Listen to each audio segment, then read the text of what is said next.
Buenos días, soy el doctor David Pina López y vengo a presentar dentro del marco que nos facilita la Cátedra MAZ un taller que he denominado ¿Puede la violencia estar normalizada en el lugar de trabajo? Bien, quiero contextualizar antes de presentarme qué es exactamente lo que vamos a hablar en este vídeo, en este taller, y es sobre esta violencia normalizada. La violencia es algo que entendemos como parte de la sociedad, ya que todos los días estamos expuestos a múltiples noticias sobre violencia, podemos ver violencia pues, en casi cualquier lugar, ¿no?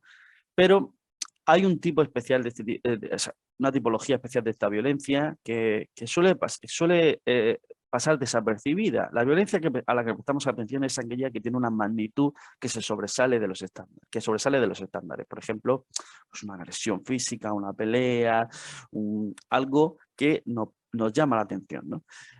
Sin embargo, no quiere decir que no haya violencia previa, que no haya violencia preexistente en ese tipo de entorno, en este caso en el contexto laboral, que es donde nos atañe este taller. Y esta violencia sería aquella que entendemos como aceptada o normalizada en ese entorno. Es decir, es algo inherente, es algo que está ahí y por lo tanto aceptamos que es parte de esa dinámica, ¿no? Esto es lo interesante desde mi punto de vista y es un punto en el que es necesaria la reflexión y es necesario estudiarlo y abordarlo de manera consistente en el tiempo para conseguir reducir este tipo de violencia, ya que, como veremos un poquito más adelante, suele ir asociada a múltiples consecuencias tanto para la salud y el bienestar de los profesionales como de las propias organizaciones o la sociedad en general, y no suele ser visibilizada, ya que, como he dicho, es algo que entendemos como normal o aceptado en los entornos laborales. Hasta aquí la introducción. Primero quiero presentarme. Como he dicho anteriormente, soy el doctor David Pina López, pertenezco al Departamento de Ciencias Sociosanitarias de la Universidad de Murcia y aquí dejo mi correo electrónico por si en algún momento alguien necesita o quiere hacerme alguna pregunta sobre lo que vamos a ver en este vídeo. Me presento en primer lugar, como he dicho en mi currículum. Esta es la foto más antigua que he encontrado, pido disculpas. Soy graduada en psicología, tengo el máster general sanitario y soy doctor en psicología. Dentro de mi campo de estudio, uno de ellos es la investigación en violencia, especialmente en esta violencia de intensidad media o baja, que es la que entendemos generalmente como normalizada, y la hemos estudiado desde nuestro grupo de investigación en muchos ámbitos, ¿no? En la violencia laboral, la violencia escolar, la violencia de género, contra minorías, y bueno, la hemos estudiado tanto en términos descriptivos como cuantitativos, en términos de revisión, también en una perspectiva muy interesante que es como la prevención desde el punto de vista de las actitudes, en fin. Hemos abordado este tipo de violencia en muchos aspectos, concretamente en el entorno laboral. Nuestra experiencia, la más amplia que tenemos es en el entorno sanitario, donde pues, aquí hemos puesto algunos de los artículos más recientes de nuestro grupo de investigación, donde hemos estudiado violencia entre compañeros y compañeras, hemos desarrollado instrumentos, violencia de usuarios hacia personal sanitario, en fin, múltiples perspectivas del estudio de los conflictos en el área laboral, en este caso en el área de sanitaria. Bien, bajo esta premisa quiero primero lanzar una pregunta. O sea, ¿es relevante el estudio de la violencia laboral? Bueno, pues solamente basándonos en el marco estratégico de la Unión Europea, la respuesta es un claro sí. Podemos leer un poco lo que decía el año pasado, en el informe del año pasado. La violencia, el acoso, la discriminación en el lugar de trabajo por razones de sexo, edad, discapacidad, religión o convicciones, raza, origen étnico o orientación sexual puede afectar a la salud y la seguridad de los trabajadores y por este motivo acarrear consecuencias negativas para las personas afectadas, sus familias, sus compañeros de trabajo, sus organizaciones y la sociedad en general.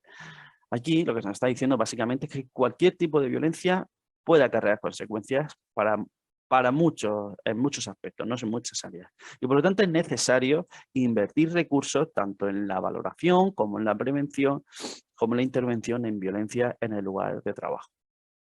Bien, la cuestión es, ¿esta violencia existe en nuestro entorno laboral? En el entorno laboral español, por supuesto que existe. Solamente cogiendo algunas noticias de este año, encontramos que, bueno, de este año, de estos meses, que cuando he estado haciendo este vídeo, encontramos que el SASE dice que el 60% de los enfermeros cree que su centro de trabajo no tiene medios para evitar episodios de violencia. Vemos el caso de un MIR muy reciente, trabajadores de una famosa empresa denuncian acoso por querer conciliar, ¿vale?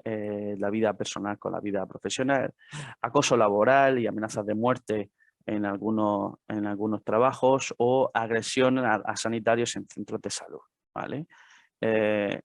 ¿Se está haciendo algo para evitarlo? Esta es una de las primeras preguntas que cuando uno descubre que existe este tipo de violencia debe hacerse, ¿no? Bueno, se están haciendo cosas, ya se está poniendo medios para que esto suceda, pero repito, como veremos ahora, con un mismo patrón.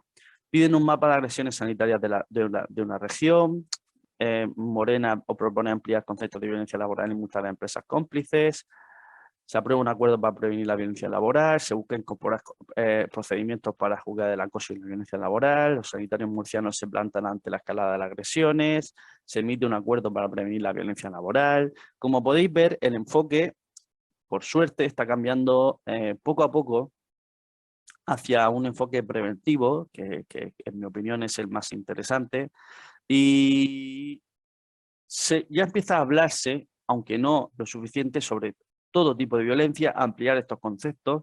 Como he dicho hasta el momento, casi todos los esfuerzos y toda la formación que reciben los profesionales van enfocados a resolver conflictos de alta intensidad. Cuando pues aquellos a los que se encuentran expuestos con mayor frecuencia y que probablemente sean como esa gota de agua que poco a poco va desgastando la roca, sean los conflictos de baja o media intensidad, y aunque se están dando los primeros pasos, todavía queda mucho recorrido para incorporar esta filosofía en los centros laborales.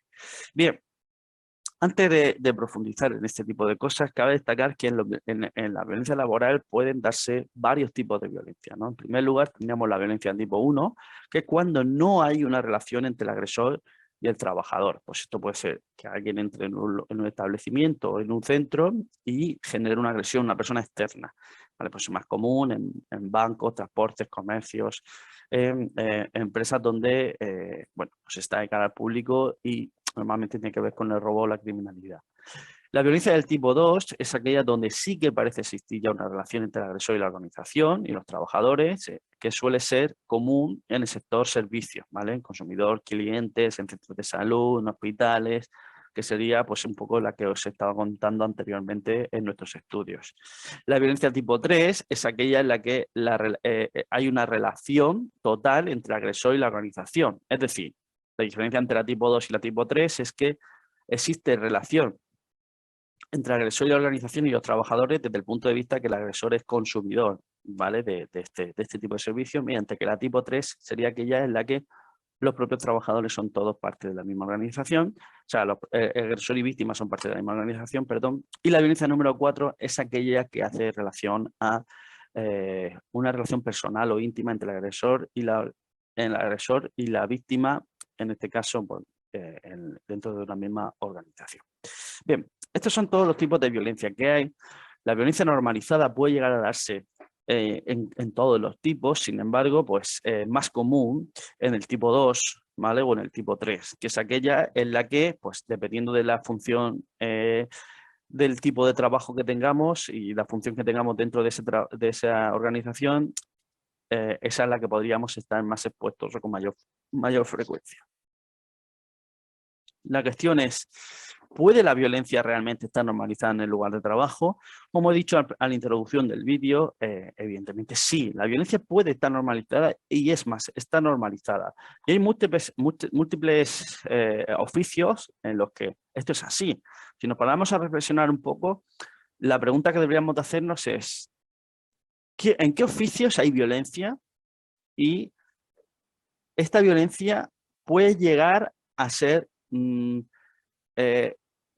minimizada con humor, puede llegar a ser normalizada como el pan de cada día o algo así, ¿no? Si nos ponemos a pensar, yo creo que de los primeros grupos profesionales que nos pueden aparecer en la mente es la policía, ¿no? La policía literalmente tiene, o sea, uno de sus principales desempeños es evitar conflictos o reducirlos o eliminarlos, ¿no?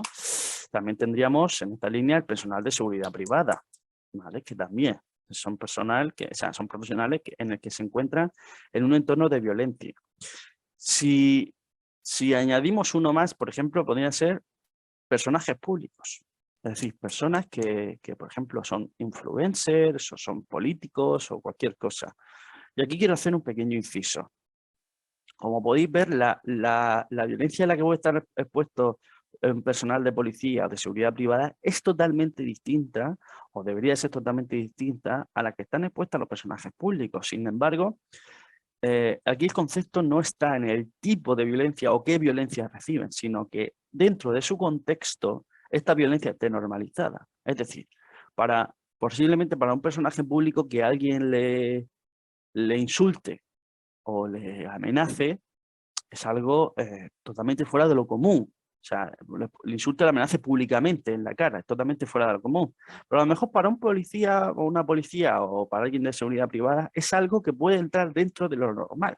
Es decir, de un día normal, todos los días le pasa. Y por tanto no le da tanta importancia como un personaje público.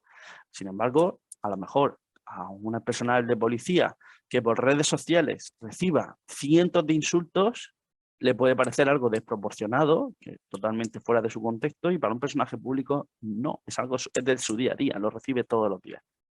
Y esto es el concepto en el que quiero que nos paremos a pensar, en que la violencia normalizada va a depender del contexto en sí, es decir, cada contexto va a tener un tipo de violencia normalizada. Y ahí es donde debemos de hacer primero una evaluación y luego más adelante veremos algunas propuestas de intervención, de prevención, perdón. Bien. Algunos contextos donde también hay violencia normalizada es en el personal sanitario, como hemos visto anteriormente, es decir, cuando la gente cuando va a los centros de salud o va a los hospitales, va con una urgencia subjetiva, va con sufrimiento personal y esto puede derivar en conflictos por tiempos de espera, por falta de información. Bueno, hay múltiples estudios en este sentido.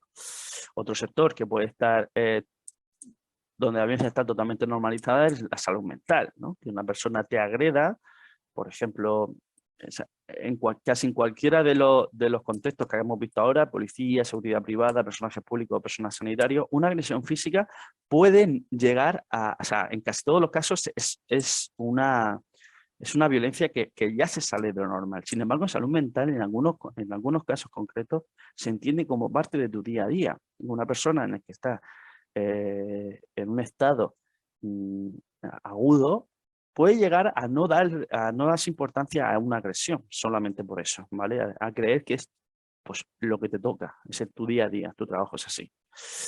En el ocio nocturno también es uno de los campos donde hay mucha violencia normalizada y, bueno, en general en muchísimos otros desempeños laborales. Como sería totalmente imposible abordar las consecuencias generales específicas de cada uno de estos campos, he hecho un pequeño resumen de cuáles son las posibles consecuencias que normalmente están asociadas a este tipo de violencia normalizada y, por lo tanto, de dónde parte la necesidad de reducirlo, ¿no? De trabajar en esta concienciación y trabajar en esta prevención. La violencia normalizada está asociada a bajas laborales con mayor frecuencia, a una baja satisfacción laboral, por lo tanto, menor desempeño laboral, a burnout, a somatización, depresión, ansiedad, aislamiento social, en fin, las típicas consecuencias que podíamos llegar a pensar de una persona que está sufriendo muchísimo son las que están asociadas a personas que viven en un entorno donde la violencia es parte de su día a día. Y, por lo tanto, aunque no la sufran conscientemente, como cada vez que llegan a casa no piensan que han tenido un conflicto fuera de lo normal, sí que van teniendo este tipo de consecuencias asociadas pues, a esta larga exposición a violencia. Bien, como he dicho, es relativamente imposible abordar específicamente cada área y pues yo voy a centrarme en aquella en la que tengo más experiencia, en el personal sanitario y solo con ejemplos también pues, muy recientes, ¿no? Desde la COVID podemos decir que al menos la violencia no física es la más común, con un 40% de los profesionales a nivel global expuestos a este tipo de violencia y presente en todos los continentes, se da presente en todo el mundo, se da a nivel global. Entre el 20 y el 60% del personal sanitario sigue expuesto también en nuestro contexto. los perpetuadores más habituales en este contexto suelen ser los familiares o los amigos de los usuarios, más que los propios usuarios en sí, aunque también, por supuesto, son los usuarios. Esto va a depender del contexto. Por ejemplo, en atención primaria van a ser más los usuarios que en urgencias hospitalarias, por ejemplo. Y las consecuencias normalmente más asociadas pues, son la depresión, ansiedad, el trastorno de estrés postraumático o síntomas somáticos. Bien, ¿qué nos dice la evidencia sobre todo esto? Bueno,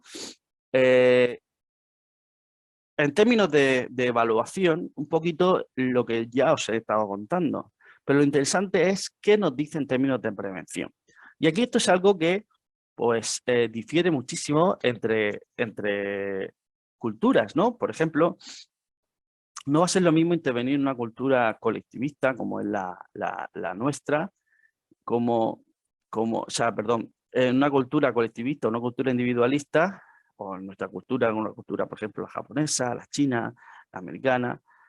Por lo tanto, la intervención a nivel específico va a depender mucho más del contexto que de otra cosa. Sin embargo, aquí lo interesante va a ser cuál es el enfoque que deberíamos de tomar en términos de prevención o de mejorar nuestro entorno laboral desde la perspectiva de la violencia normalizada. Bien, lo que nos dice la investigación es que la creación de un protocolo básico de prevención y actuación ante la agresión sería el primer punto. Es decir, los trabajadores necesitan conocer cuál es el protocolo ante cualquier tipo de situación violenta. Es decir, si yo tengo una agresión de aislamiento social por parte de mis compañeros o compañeras, una agresión verbal por parte de un usuario o un cliente, una agresión física, casi cualquier tipo de agresión, en términos de tipologías, debería de estar recogida en este tipo de protocolos, ¿vale? Y cuáles son los pasos que yo como profesional debo de seguir para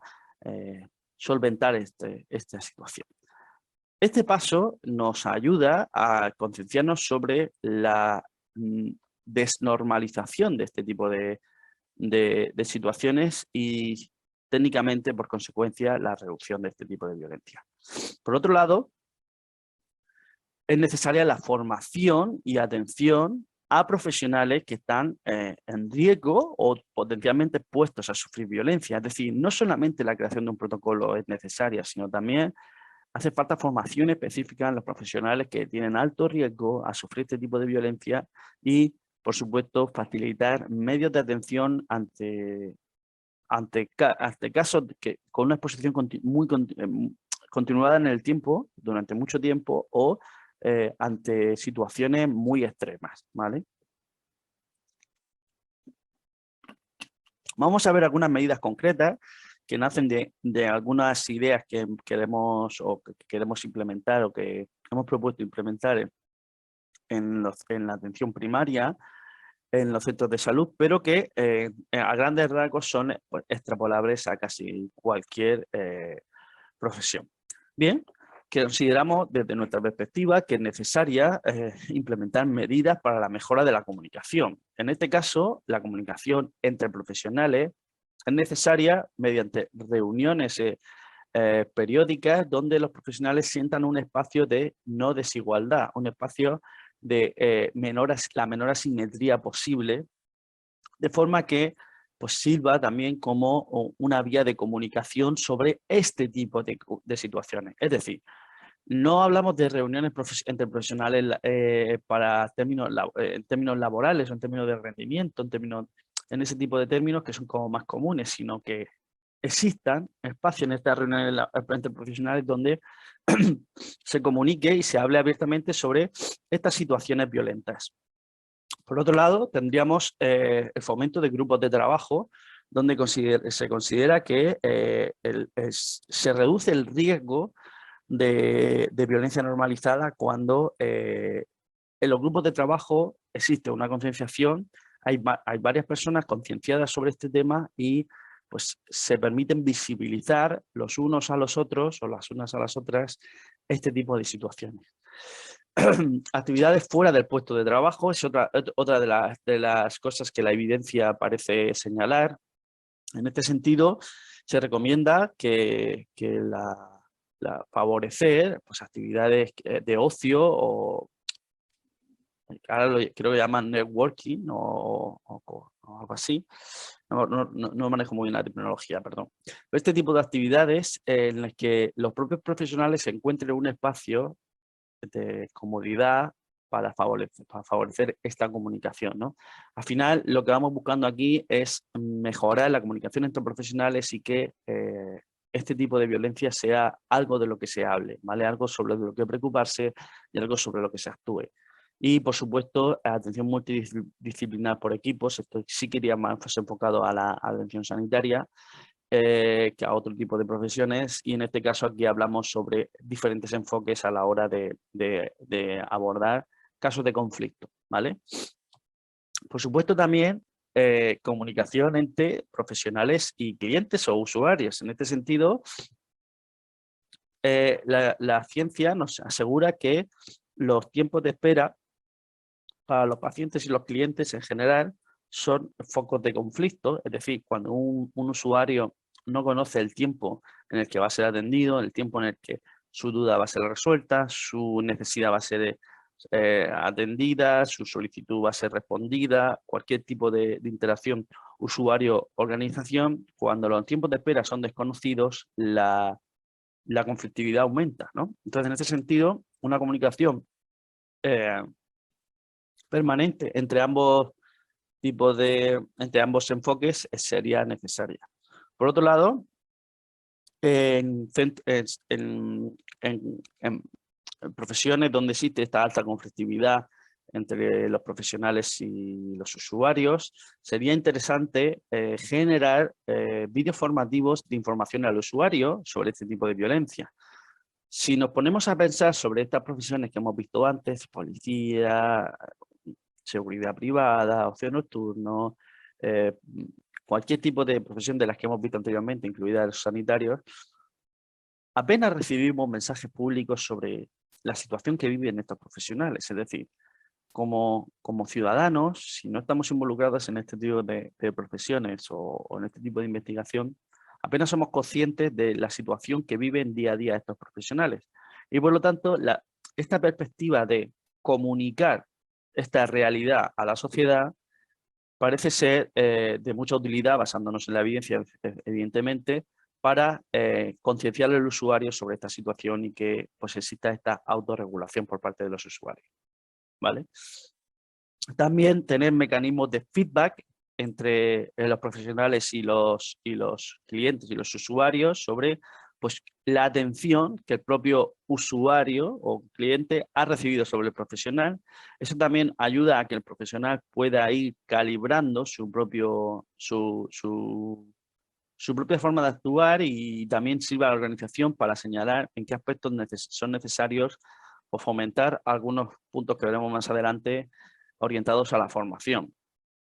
Intimidad en la atención es algo que tiene que ver también más con aspectos de sanidad, en este caso, en el que pues, los usuarios piden que sentirse respaldados, por ejemplo, cuando uno habla en los mostradores, con la administración, no tienes que comunicar dolencias personales, pues esto siempre facilita la reducción de conflictividad. Escuchar a la comunidad es algo que entre los profesionales parece ser muy importante. En este sentido se habla sobre tener foros donde los grupos profesionales que tienen conflictos con algunas partes de la comunidad, fomentar por puntos de reunión donde también se escuche a representantes de la comunidad y que esto sirva como a la misma vez que veíamos de feedback anterior, un feedback comunitario hacia este tipo de profesiones. Y por último, inclusión de usuarios en aquellas reuniones de equipo en las que sea posible para hablar de este tipo de conflictos. Esto no es posible en todas las profesiones, lo entendemos perfectamente, pero por ejemplo en atención primaria es algo que se propone para reducir la conflictividad y ver cuáles son las necesidades propias de la comunidad y que este tipo de medidas que estamos viendo que parecen como muy generales puedan ser adaptadas a las necesidades contextuales de cada comunidad. Bien, Por otro lado, tendríamos medidas para reducir la carga de trabajo o la presión asistencial. En este caso, de nuevo, pues hablamos de generar algunas propuestas que la evidencia parece respaldar en la atención a pacientes o clientes en términos sanitarios. Pues hablamos de creación de grupos de apoyo. La terapia, a veces, no, terapia quizás sería precipitado decirlo. Grupos de apoyo, hablamos aquí de generar unos grupos donde las personas o los usuarios se sientan abiertos a comunicar sus propias necesidades y que esto sirva de vía para reducir la carga laboral, ya que en muchas ocasiones pues, las demandas que se tienen, especialmente en atención primaria, pues podrían llegar a solventarse con mayor rapidez, incluso con mejor calidad percibida desde el punto de vista del usuario en grupos de trabajo, ¿no? Por ejemplo, pongamos un ejemplo sobre esto, sobre educación en personas con diabetes, ¿no? O sea, cuáles son los aspectos básicos para modificar tu día a día, y que en este caso sea un grupo de apoyo con personas con diabetes sería un ejemplo en este sentido para evitar la sobrecarga asistencial. El desarrollo de un modelo biopsicosocial, en este sentido, pues se habla sobre no solamente ir a un modelo de medicalización, sino también sobre hacer unas recomendaciones más orientadas al día a día o a los hábitos de los usuarios. Y esto sí que es algo que se podría extrapolar, ¿no? Cuando nos comunicamos con un usuario, con un cliente en este sentido, es muy importante que tengamos en cuenta que estas personas no necesariamente tienen la formación o la especialidad que tenemos nosotros, y por lo tanto es muy importante primero comunicarnos desde un punto de vista donde seamos fácilmente comprendidos, y por otro lado generar alternativas, ¿no? A los consumidores, a los usuarios les gusta tener alternativas y tomar decisiones sobre su día a día. En este sentido, por ejemplo, desde el punto de vista sanitario, si es posible una alternativa que pasa por la no medicalización, que se le dé esa opción o que se le comente al usuario, ya sea desde el punto de vista de la comunicación por parte del profesional o por la generación de vídeos que se ponen a disposición de los usuarios. En fin, como vemos ahí abajo un poco vídeos, píldora. La idea es que tener un enfoque más allá de la pura medicalización, que en este caso sería uno de los focos de conflicto en la atención primaria según diversos estudios. Finalmente, pues una ampliación de asistencia a los usuarios en el sentido en el que puedan sentir cubiertas sus necesidades. Otra de las grandes bloques de medidas que son necesarias son las medidas para generar nuevas competencias y evitar conflictos. Y esto es una cosa que es totalmente transversal a todas las profesiones, la generación de competencias y sobre todo la resolución de conflictos. Aquí hablamos. Estos ejemplos, como he dicho, son sobre los estudios que tenemos nosotros en atención primaria en este caso, pero hagamos este ejercicio de llevarlo también a otras profesiones. Hablamos sobre consulta domiciliaria en parejas en ciertos casos. Aquí habla de cuando parece existir un alto riesgo de conflictividad, en este caso ya enfocada a conflictos de alta intensidad, que la organización ponga recursos extra para que el profesional no sienta esa vulnerabilidad ante esa situación, ¿no? Una figura polivalente hace referencia a que dentro de las organizaciones es muy interesante que exista una persona de referencia ante cualquier tipo de conflicto. Es decir, que sepamos que dentro de nuestro entorno laboral hay una persona con mucha formación, con muchas capacidades personales y profesionales, muy importantes las personales, para recibirnos y para orientarnos ante cualquier tipo de agresión, al menos a corto plazo, ¿no?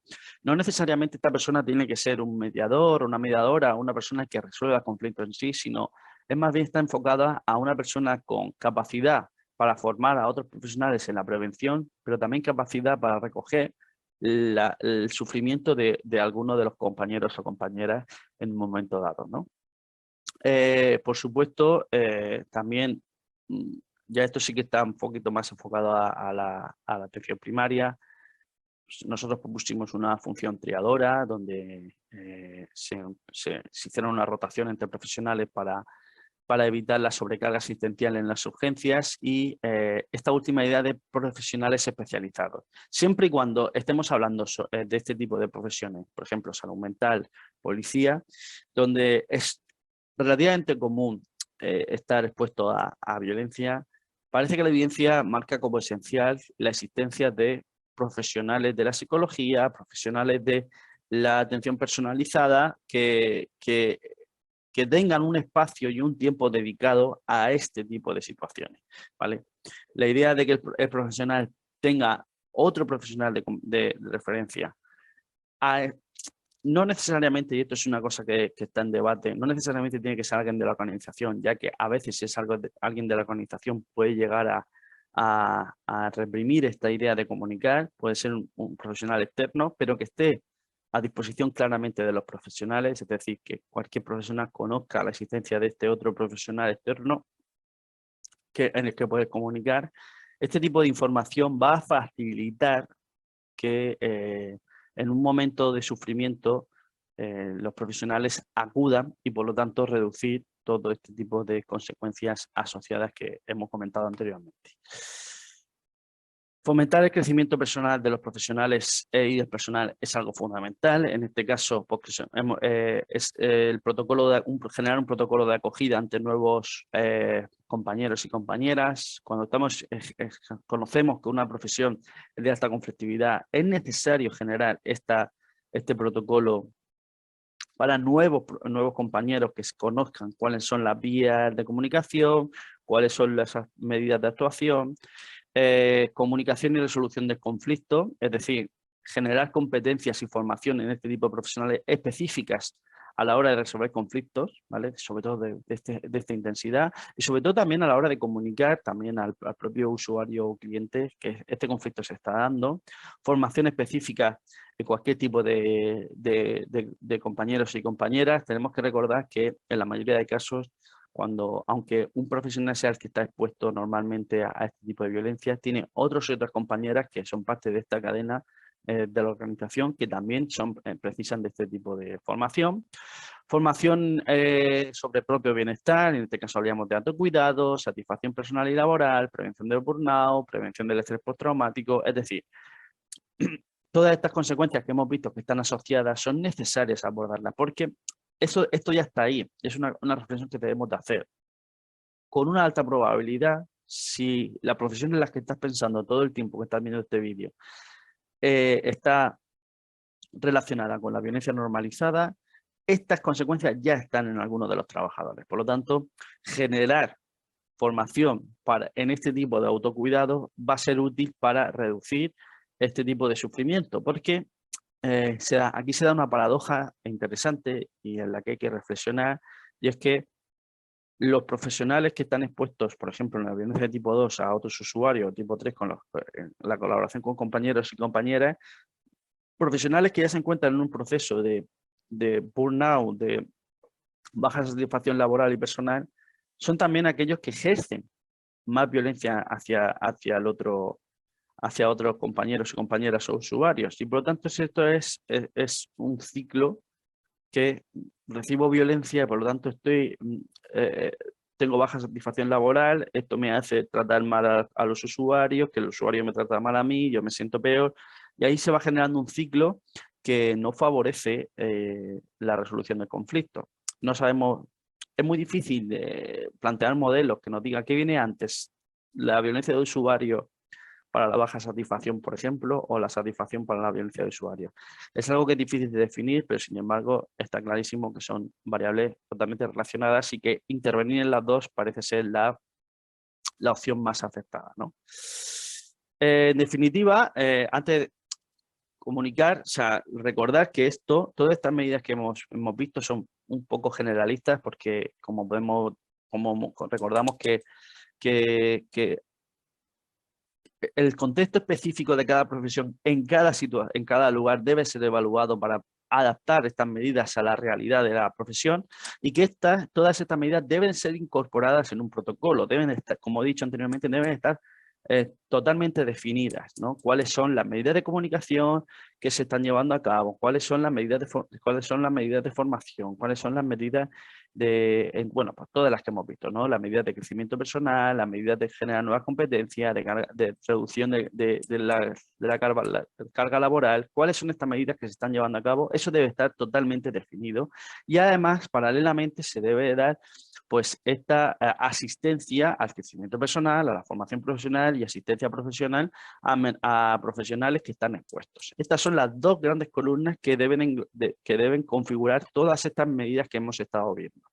Protocolos, formación y asistencia. Eso es lo que parece ser realmente importante, Por lo tanto, como primera conclusión sobre este taller, me gustaría decir que la violencia normalizada debe ser visibilizada, Y esto tiene que ser uno de los primeros objetivos, visibilizada para el propio profesional y para los propios clientes usuarios, Pues esto, generando estos protocolos de actuación y prevención y facilitando las herramientas para los profesionales implicados.